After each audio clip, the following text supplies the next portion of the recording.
নমস্কার, চলে এসেছি আজকে নতুন একটা ব্লগ নিয়ে।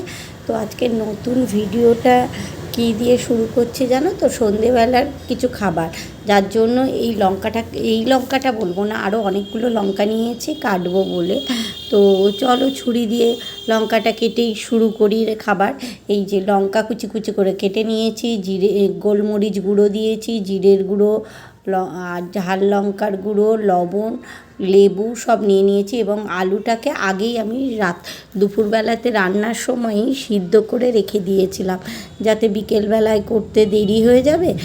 আর তখন গরম থাকলে গরম আলু ছুলতে আমার খুব অসুবিধা হয়।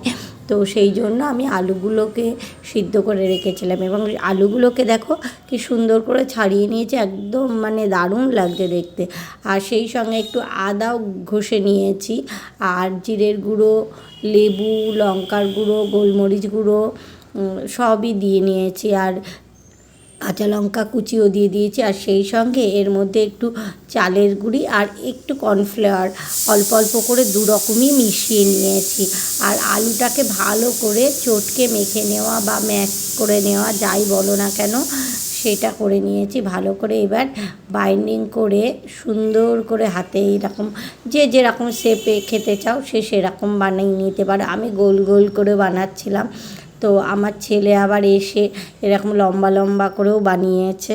দেখো কি সুন্দর, ওর হাতটা বড়, তো ওর হাতে খুব সুন্দর হচ্ছিল। আমার হাতটা ছোট ছোট, আমি অতটা ভালো করে বানাতে পারছিলাম না। তারপরে ও এসে বলল কি, দাও মা আমি তোমাকে সাহায্য করি। ও অনেক সময় সন্ধেবেলার খাবার টাবার বানাতে গেলে এরকম সাহায্য করে অনেক কিছুই। তো আমাদের খুবই ভাল লাগে। আর তারপরে আমি এগুলোকে সব ভেজে নিলাম। হ্যাঁ, এগুলো সুন্দর করে একটু বেশ সোনালি সোনালি কালার করে, একটু মিডিয়াম আছে বা একটু কম আছে এটাকে ভাজলে ভালো হয়, তাহলে ভেতর থেকে। আর এই দেখো সুন্দর করে ভাজা হয়ে গেছে। সেই সঙ্গে একটু সসও দিয়ে নিয়েছি, আর এরকম ভেজে নিয়েছি। আর লম্বা লম্বা কয়েকটা সবাই খেয়ে নিয়েছে, আমি তারপরে গিয়ে খাচ্ছি। খুব সুন্দর খেতে হয়েছে। সন্ধেবেলার স্ন্যাক্সে তোমরা যদি চাও এরকম বানাতে পারো। ভিডিওটা কেমন লাগলো অবশ্যই জানিও। ভালো লাগলে লাইক, কমেন্ট, শেয়ার করো।